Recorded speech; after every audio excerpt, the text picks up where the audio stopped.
So tell us a little bit about the fight tomorrow. You're here sponsoring. Yeah, I'm excited about it. Billy Dib versus he's put his opponent Gradovich is it's been a collaboration between me and Top Rank a lot. I've been able to make a good actual relationship with them through the communications of trying to make the Manny Pacquiao versus Floyd fight, and then the negotiations of acquiring Yororkis Gamboa from Top Rank. So, after the communications got a little fuzzy between me and Floyd for a little while, I went back to communicating with Todd DeBoff and Bob Arum to make these actual events happen, and it's been pretty good since. Okay, growing up, you're a pretty good boxer yourself. Yeah, Junior Olympics.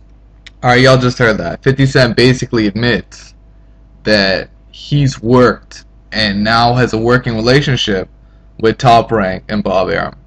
And if you understand 50 Cent's roster, it's basically, Bob Arum's old roster. Billy Dib isn't really a fighter that was under Bob Arum, but Yororkis Gamboa was. Andre Durrell, not really, but I think he had Andre Berto at some point, and that was actually a Golden Boy fighter. So basically, in 50 Cent's journey as a promoter, he wanted that Mayweather. He wanted to promote Mayweather, and it didn't work out. So he had to go back to Bob Arum because he had no other choice. And now he's basically working for Bob Arum. And this is the whole idea behind him going on First Take and saying that he ducked Mayweather, ducked Manny Pacquiao.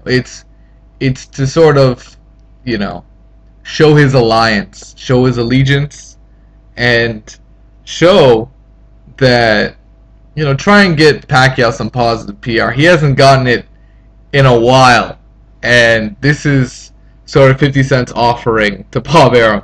So, let's hear the audio. Let's keep it going. Any regrets that you didn't stick with it a little longer?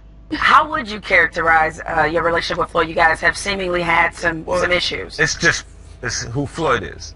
He'll just flip flop from time to time, and it's just who he is. Like his father was like around me. He was the house trainer for the actual gym that we had. So Floyd, Roger trained him for about 17 years, and then he decided he wanted his father to train him. So Roger was around, and then he decided he wanted Roger back. So Roger's there, and his father's back around. So it's like the growing pains of that friendship. If you're in a friendship with him, that's what do you consider yourself still friends with him? Yeah, I mean, well, if you're friends with someone, you got to accept their imperfections, right?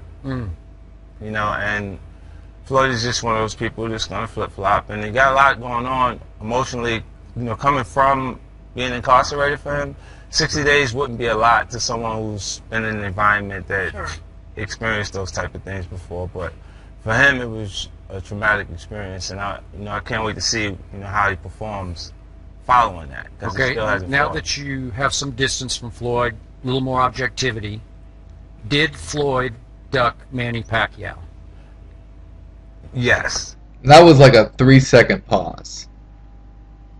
And it's funny because Skip, the first real boxing question he asked 50 Cent is, did he duck Manny Pacquiao?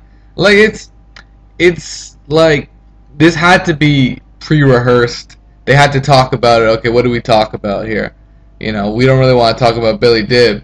We know what we want to talk about. So let's be straight. Can you say he ducked? Can you say he ducked him? That's basically what's going on. He did duck the fight. That's $100 million, and he just left it.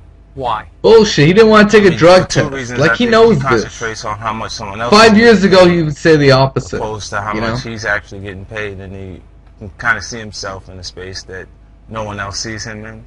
Like, that he's so high or on top of it that he shouldn't actually give some of the other great fighters the opportunity to be in that position at this point. So, and it is true he could fight a cab driver, and we'd be tuned in to see it. You got that right. Now we would. So, yeah. Okay, but I'm sorry. Yeah. Going back 2 years ago, when they're more in their primes, right? How much did Floyd fear Pacquiao? Fear losing to him? Yeah, he's not afraid of Pacquiao or any fighter. I think it's more of him saying who do I have to fight? Like who's at this point, like it's more him sorting out who's the perfect opponent than him fighting the toughest fighter to fight. You know, I think when you go in the history books, it's you actually doing it a bit differently. This is more business and making the right financial decisions, and how do you stretch out how many wins. All right, 50 Cent goes on to say he would rather see Marquez versus Pacquiao rather than Floyd versus Pacquiao. And this is exactly what I mean. He is now on the Bob Arum payroll.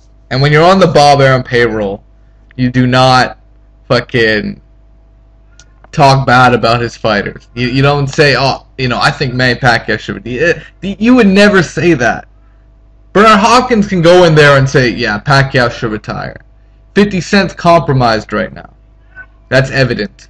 And if you don't buy it, check out BoxingSocialist.com. Carcino has a great blog on is 50 Cent working for Bob Arum. I agree. After hearing this, he's clearly working for Bob Arum. And there you have it.